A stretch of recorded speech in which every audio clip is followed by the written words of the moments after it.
Les amis, bonjour, bonjour, soyez les bienvenus au petit déjeuner de Devenir pour agir. J'espère que vous allez bien, que vous avez passé une agréable semaine. Aujourd'hui, je suis heureux de vous retrouver pour une nouvelle interview. Vous connaissez beaucoup plus sa voix que son visage. Sa voix singulière est devenue familière depuis 34 ans. Fidèle dans tout ce qu'il fait, fidèle dans son travail, tout comme dans ses relations amicales, mon invité est aujourd'hui l'une des voix, mais surtout l'une des personnalités les plus incontournables d'M6. Depuis 1987, il est fidèle à M6. Et en 1989, il crée une émission d'information sportive de 10 minutes calquée sur le format de l'émission 6 minutes. Avec cette émission Sport 6, diffusée tous les dimanches à 12h30 et 20h10, il monopolise près de 3 millions de personnes devant leur écran. Avec la rubrique Carton rouge, qui dénonce tous les comportements honteux au sein de l'univers sportif, le programme est devenu un véritable succès. Vous l'aurez compris, mon invité aujourd'hui est celui qui entre dans vos salons depuis 34 ans, par sa voix, celui qui est empreint d'une humanité incontestable, d'une bienveillance et d'une gentillesse hors norme, avec toujours le sourire. Il ne cesse de nous rappeler tous les dimanches les valeurs du sport. Vous l'aurez compris, j'ai la joie, l'honneur et le plaisir d'accueillir le grand journaliste sportif Stéphane Tortora. Merci, je rougis avec tous ces compliments. Je suis très touché par ce que vous avez dit. C'est une aventure incroyable. Déjà, démarrer une chaîne de télévision, c'est une aventure incroyable. Créer une émission, c'est une aventure incroyable. Entre-temps, j'ai participé à la création d'une autre émission, on en parlera, d'une autre chaîne de télé Infosport. Sur un CV, c'est bien, mais d'avoir tous ces fidèles au rendez-vous chaque dimanche, c'est extraordinaire. Merveilleux. Parce que c'est dur de durer, hein. C'est ça. Voilà. C'est très difficile de durer. Ouais. On va reparler de la temporalité parce que c'est quand même une réflexion intéressante. Mais je commencerai tout d'abord par une citation d'Aimé Césaire qui, pour se présenter, souligne « Tu es toi et je suis moi. Accepte-moi tel que je suis. Ne cherche pas à dénaturer mon identité et ma civilisation. » Et vous, Stéphane Tortora, qui êtes-vous ? Ben moi, je suis un passionné déjà. J'aime profondément les autres. C'est-à-dire que ce métier est un métier de curieux. Donc, je suis beaucoup tourné vers les autres.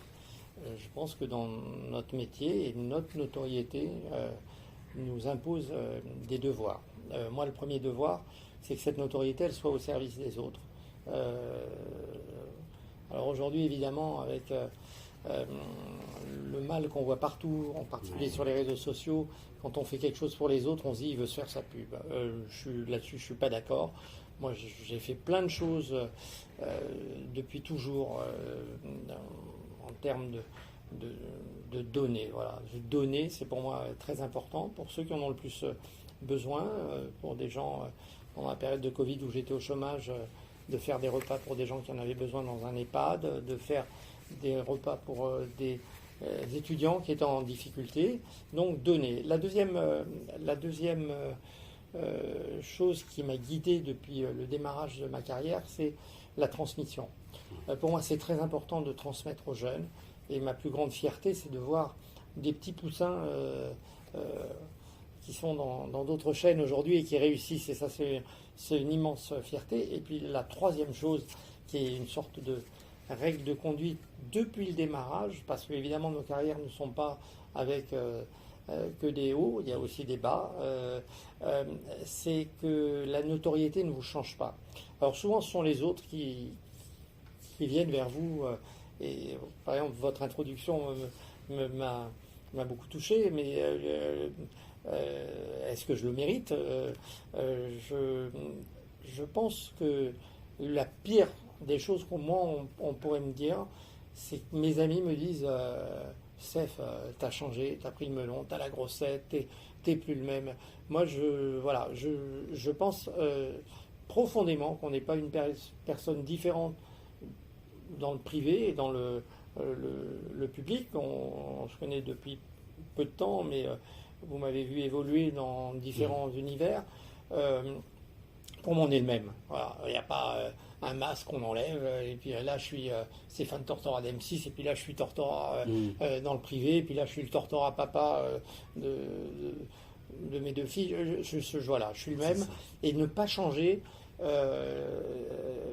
c'est pour moi important. Donc, donner, transmettre et pas changer. Quelle belle qualité. Non, mais quelle belle qualité, mais c'est pour essayer de rester dans cette voie-là. Exactement. Mais alors, commençons peut-être par des questions de sémantique.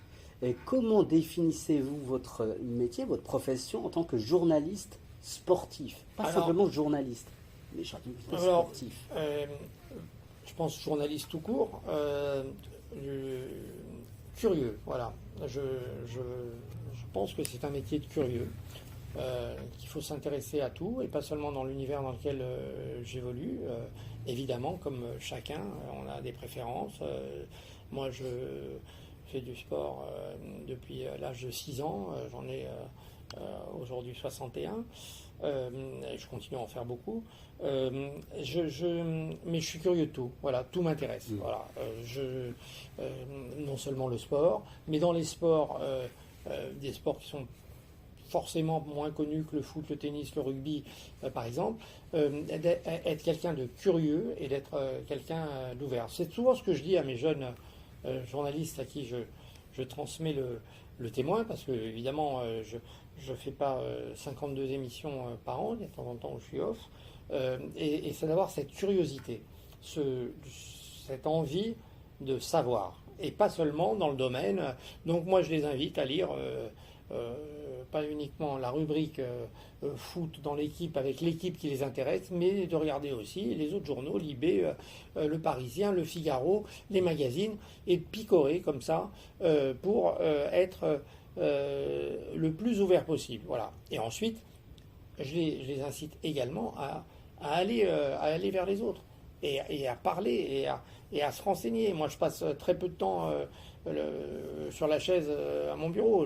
Quand je suis en montage, évidemment, de l'émission, on en parlera, qui est un montage très lourd par rapport à la durée de l'émission, puisqu'il faut tout voir pour tout résumer. Mais voilà, aller à la rencontre des autres, déjeuner, rencontrer, savoir ce que les autres font.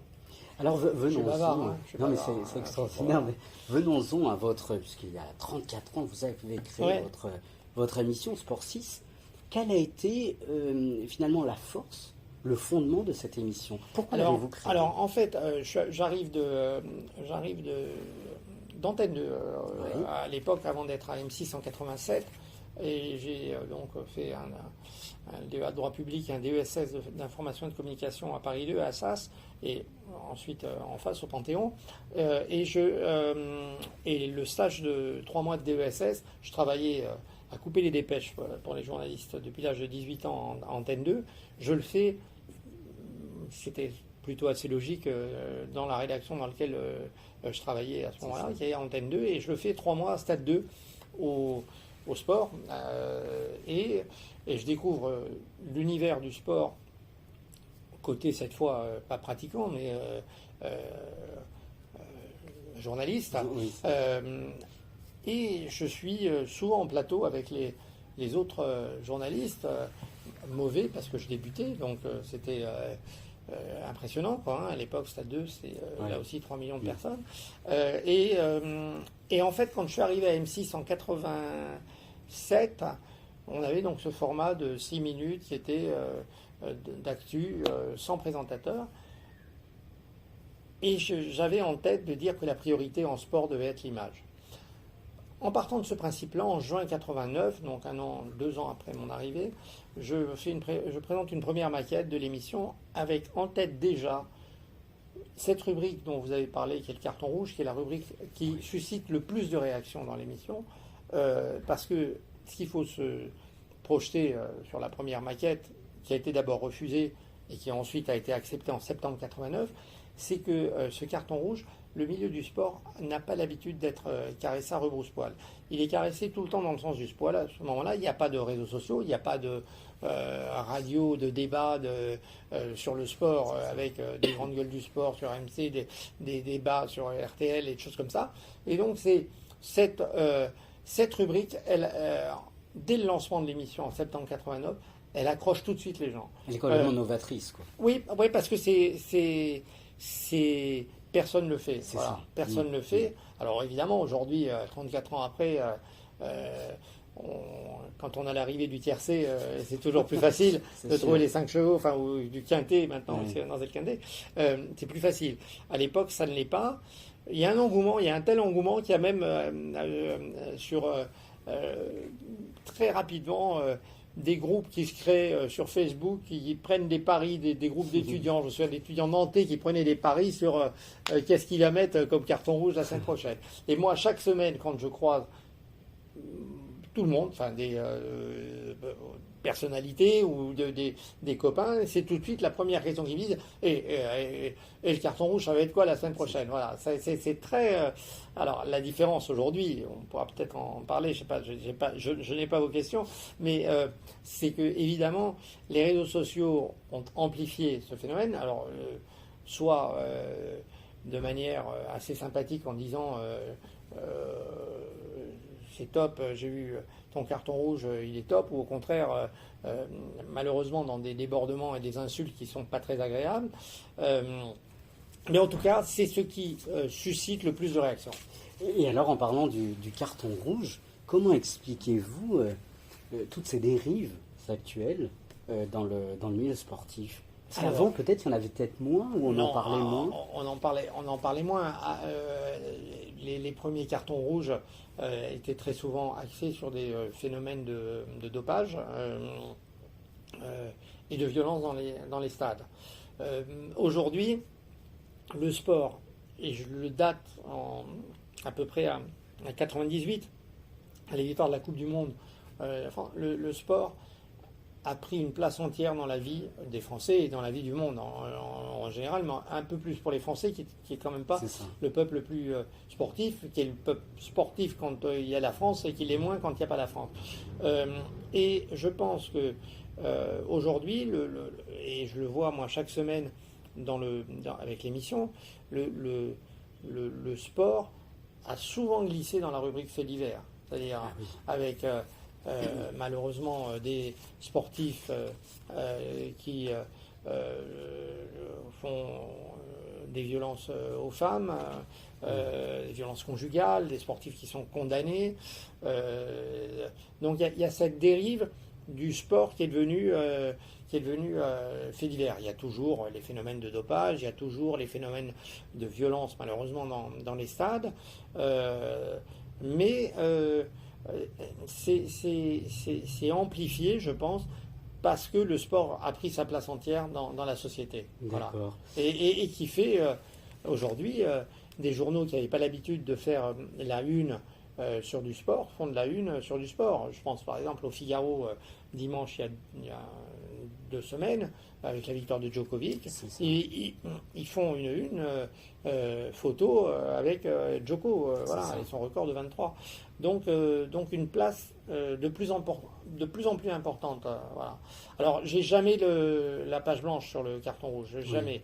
J'ai parfois même un hyper choix, quoi. J'en ai parfois 2 ou 3 et je choisis généralement je l'écris le vendredi pour le dimanche matin. Le montage de Sport 6 commence le samedi à 16h jusqu'à minuit pour la première édition de 12h30. Mais évidemment, avant, il faut mettre du charbon dans la locomotive et écrire. Voilà, donc, mais alors, est-ce que il y a quand même une certaine suspicion peut-être dans le sport? Est-ce que s'il y a des cartons rouges, il y a des dérives? On peut se dire, on pense souvent au dopage. Vous venez de citer le dopage. Le Tour de France commence dans quelques jours. Oui, mais alors le Tour de France, si vous voulez, le cyclisme a bon dos parce que le cyclisme a quand même été le sport sur lequel nous, les médias, on a beaucoup tapé. Et donc, parce que, d'abord, parce qu'ils ont, ce qu'il faut voir, sur 21 jours de Tour de France, ils ont 21 prises de sang le matin. Qu'à ce dopage qui a évolué selon les époques, hein, puisque c'est pas un truc d'aujourd'hui. Est venu aujourd'hui se greffer un dopage technologique avec la possibilité de vélos qui ont des moteurs électriques. Hein, et donc aujourd'hui, en plus de la prise de sang, on vérifie aussi au scanner les vélos s'ils n'ont pas dans les tubes des moteurs qui déclenchent avec la miniaturisation technique. Donc voilà, mais on a aussi des tennisman ou tenniswoman qui se font prendre. Hein. Simona Halep qui a gagné Roland Garros il y a quelques années, elle est suspendue depuis 1 an et demi. Donc c'est le vélo n'a pas l'exclusivité du dopage. Voilà. Et Stéphane, vous êtes tout à l'heure, une de vos passions, c'est la transmission. Le sport a de magnifiques valeurs, des valeurs sportives que vous transmettez. Lesquelles sont-elles ? Ouais, déjà, moi qui ai eu la chance depuis l'âge de 6 ans, alors après on ne se refait pas, mais moi j'ai toujours joué au foot, donc, et dans tous les clubs où j'ai eu la chance d'évoluer, que ce soit petit, quand 6 ans j'étais petit, jusqu'à après en fac, où j'ai joué en championnat de France universitaire, j'ai toujours été un leader, un capitaine, un responsable d'équipe. J'ai créé après, en arrivant à M6, une équipe composée un peu comme le Variété pour faire pour faire de la bienfaisance, pour faire des dons. Et on s'entraînait Porte de Pantin et on jouait Porte de Pantin contre des équipes qui avaient moins de chance que nous. Donc là, j'associais les équipementiers et nos matchs amicaux, on leur donnait notre matériel, nos maillots, nos shorts, nos ballons, tout ça à la fin. Et j'ai toujours été un leader. Et la valeur pour moi numéro, c'est le partage. Voilà, c'est le partage et c'est le partage avec des gens qui viennent d'horizons complètement différents, de nationalités, de cultures différentes. Et c'est ce mélange. Moi, je viens du 20e arrondissement de Paris, donc dans un quartier populaire où ma maman habite encore, Place des Fêtes, à côté de la Place des Fêtes. Donc je jouais à Porte de Bagnolet, je jouais à Porte de Montreuil, ensuite à Porte de Pantin, donc j'ai toujours été dans le 19, dans le 20. Et c'était ces valeurs de partage qui m'ont le plus touché. Voilà. Après, plus tard, j'ai eu la chance, avec Paris 2, ma fac, de faire plusieurs tournées, une aux Pays-Bas et une plus exotique de 17 ou 18 jours en Côte d'Ivoire, à la rencontre d'autres cultures, d'autres équipes. Et c'était magnifique, 20 garçons de 22, 25 ans, enfin, voilà, qui étaient en train de rencontrer sur le campus de l'université d'Abidjan, de dormir dans les chambres étudiantes, de rencontrer d'autres étudiants. Moi, voilà, c'est un enrichissement énorme. Voilà. C'est un enrichissement. Alors, c'est vrai, une très belle valeur. Comment expliquez-vous, c'est une question sociétale et sociologique, comment expliquez-vous l'engouement que les Français, ou je dirais même le monde, a pour le sport ?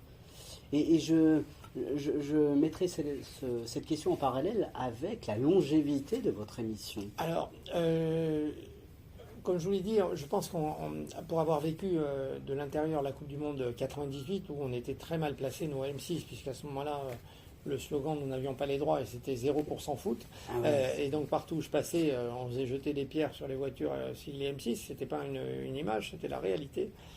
Entrez chez vous. Non détenteur de droits, ça voulait dire que vous étiez tiré au sort à la fin, quand il restait une place en tribune de presse, que vous étiez très limité dans votre travail, puisque voilà, vous aviez droit à une zone mixte à la fin en tenant une perche, et quand vous aviez la chance de poser une question, c'était votre soirée était réussie. Mais pour l'avoir vécu, si vous voulez, de l'intérieur, parce qu'en plus en 98, la version, j'ai une version un peu tardive de Sport 6 qui est vers 22, 30, 23. Pour être rentré du Stade de France après la finale en 98 avec mon scooter tout pourri, arrivant en porte-maillot, obligé de le laisser tellement il y avait cette masse humaine qui arrivait vers les Champs-Élysées. Voilà, quand on l'a vécu une fois, ça, on a compris que le sport a pris une autre dimension. 1 million de personnes sur les champs. Moi, dès que j'ai fini mon montage, j'avais plus de voix d'abord. De toute façon, j'avais tellement gueulé pour la finale que j'avais pratiquement plus de voix. Et je suis allé sur les champs. Donc vous avez des émotions que vous n'avez nulle part ailleurs. C'est-à-dire que vous avez des frissons, et je ne parle pas seulement quand la France gagne, hein, attention, quand on aime le sport, quand on aime le dépassement, quand on aime l'effort. Moi, j'ai la chance dans ma vie d'adorer le sport et de côtoyer des sportifs de haut niveau et de m'imprégner d'eux. Voilà, la semaine dernière, j'étais encore avec Antoine Comboiré, qui est l'ancien entraîneur de Nantes et du PSG et de plein de clubs et qui a été un immense joueur. Quand il m'explique, j'écoute. Voilà. C'est cette chance-là. Quand Guy Forget m'explique Nadal ou Federer, ou quand j'ai la chance de rencontrer ces formidables champions, voilà, vous êtes à la fois journaliste, mais vous êtes aussi, quand vous aimez le sport, un admirateur inconditionnel de leur dépassement et de leurs exploits. Djokovic, 23 titres du Grand Chelem. Moi, quand j'étais petit, je suivais Björn Borg et quand il gagne 5-6 Roland Garros, on dit il y arrivera, plus personne n'arrivera à cette. Il a mis la barre trop haut. Nadal, il en prend 14. D'accord. Bon, donc voilà, et c'est des rencontres extraordinaires de champions. Moi, j'ai la chance de connaître un petit peu Nadal, un petit peu Federer. En tennis, des grands footballeurs, c'est une chance extraordinaire. Oui. Extraordinaire. Et moi, j'ai cet enthousiasme de dire waouh, super, je sors de là, je suis content. Oui, voilà. Oui, parce que si vous n'avez pas ça, vous ne durez pas 34 ans. Et si vous n'avez pas, la banane et que si vous n'avez pas la volonté d'aller regarder, hier soir, je fais France-Grèce, c'est mon métier, le match il n'est pas terrible, mais je regarde et je trouve quand même des points intéressants et voilà. Après, c'est vrai que certaines semaines, mais je vais pas me plaindre parce que qui serais-je pour me plaindre de dire je vois 15 matchs de foot par semaine, qui serais-je pour me plaindre en disant je viens de faire 15 jours à Roland-Garros. Il faudrait être fou, quoi. Il faudrait tirer une balle dans le genou. Enfin, moi, j'ai et puis j'ai cet amour, bon, non seulement du sport, mais j'ai aussi l'amour de ma chaîne. Voilà, c'est-à-dire que M6, j'ai entre guillemets grandi avec. Je suis arrivé, j'avais 25 ans quand je suis arrivé. J'ai participé à la naissance, rue Bayard, dans les locaux d'RTL à ce moment-là. J'ai l'amour de cette chaîne que je défends.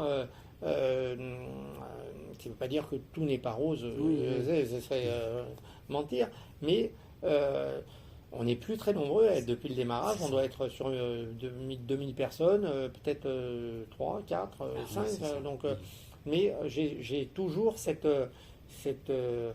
déjà Taverneau, Dominique Chapat, Thomas Valentin, pas beaucoup plus. Hein. Mais j'ai cet amour de ma chaîne. Voilà. J'aime parce que d'abord, on a quand même grandi avec. Avant que ce soit la petite chaîne qui monte, c'était la petite chaîne de trop, quoi. Donc il y a longtemps où on partait en vacances en juillet ou en août, et en septembre, on ne savait pas si ça allait être la 5 qui allait disparaître ou la 6. Bon, donc ça, déjà, quand vous avez cette épée de Damoclès et que c'est vous qui continuez, vous êtes quand même content ça vous forge une résistance, une résilience qui est forte par rapport à ça. Voilà. Mais vous savez, depuis tout à l'heure, depuis le début de l'émission, on utilise un mot sans l'avoir défini. Le sport. Quelle définition donnez-vous du sport? Qu'est-ce que le sport? Le sport, c'est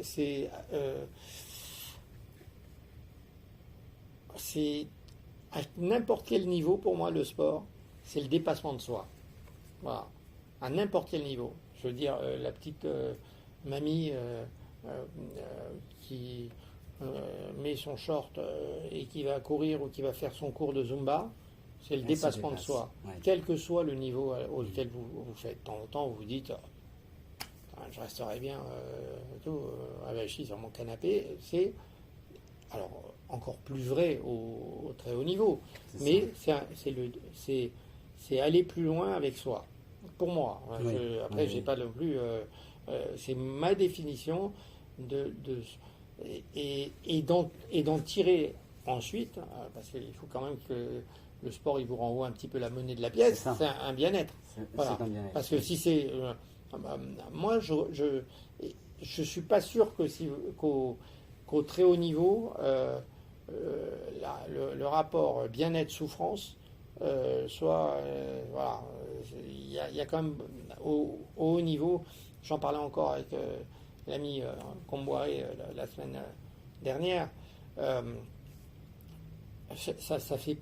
Ça fait au haut niveau, ça fait pas des beaux petits vieux. Oui, parce que lui, il a eu, pour ne parler que de lui, mais si je vous parle de Nadal, qui a quand même, par rapport à Comboiré, qui a 60 ans au mois de novembre, Nadal, il n'en est pas là, mais il est en 1000 morceaux, quoi. Hein, oui. D'accord.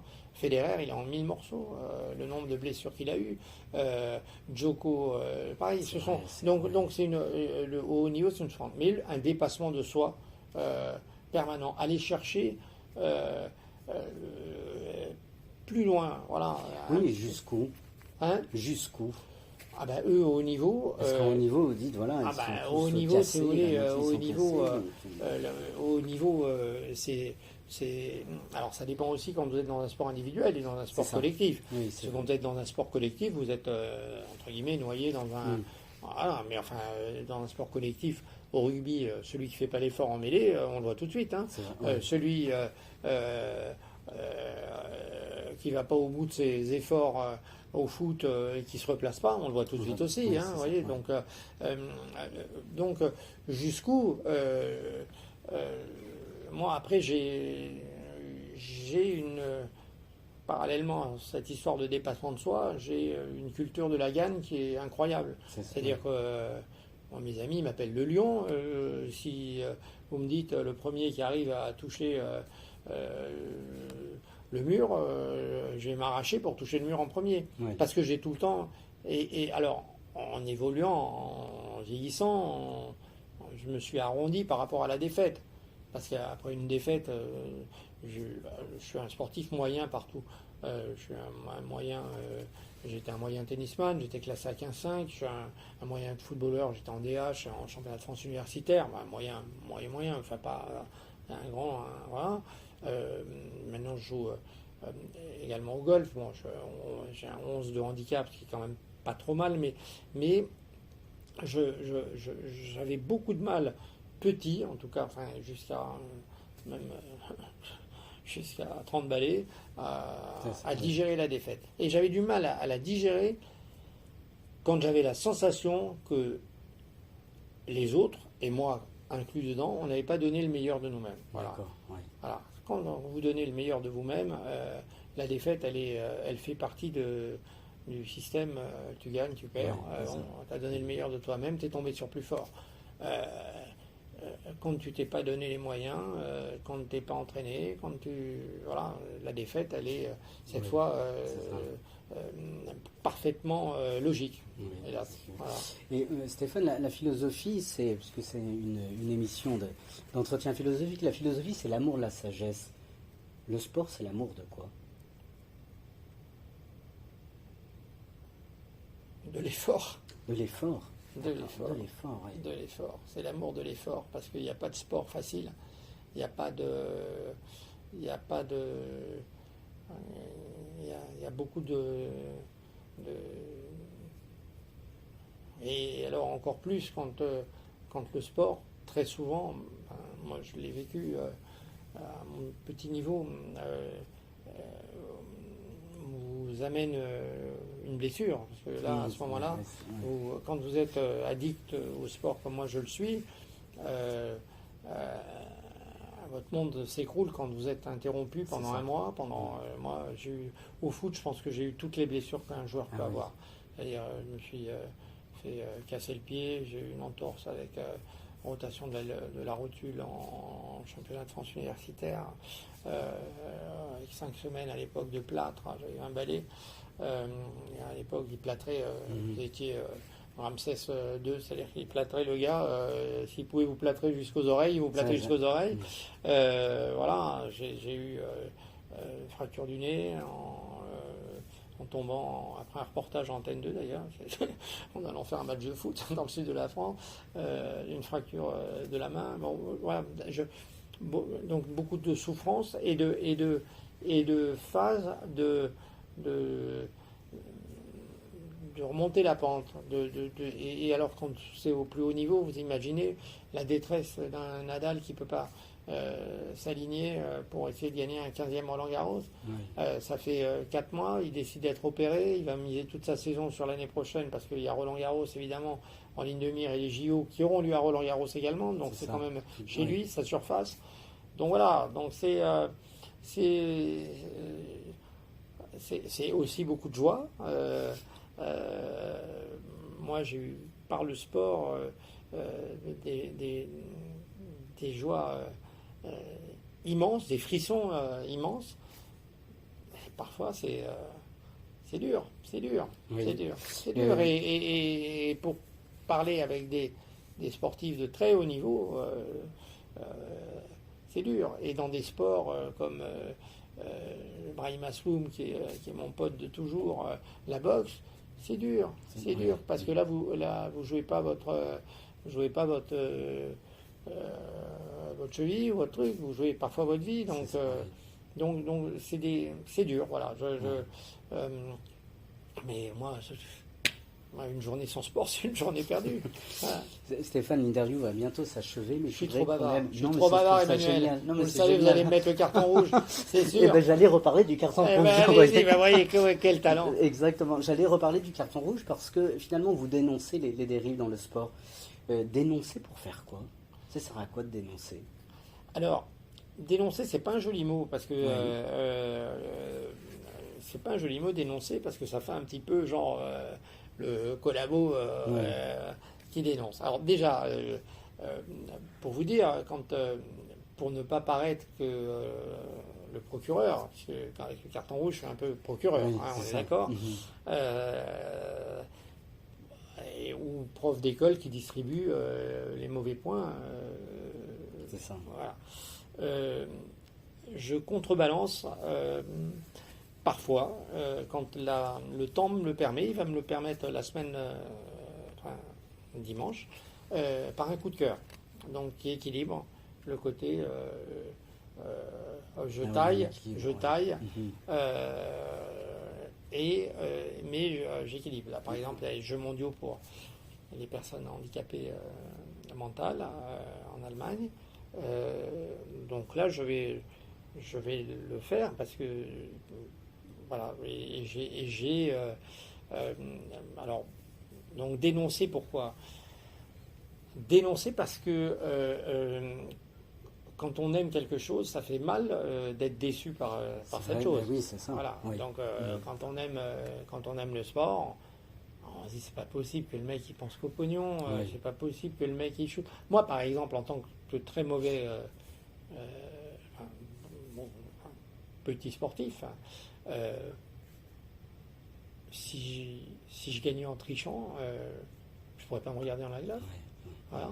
C'est-à-dire que moi, si on fait la compète tous les deux pour aller toucher le mur et qu'avant on me fait une piqûre pour que j'arrive plus vite que vous, je ne pourrais pas me regarder dans la glace parce que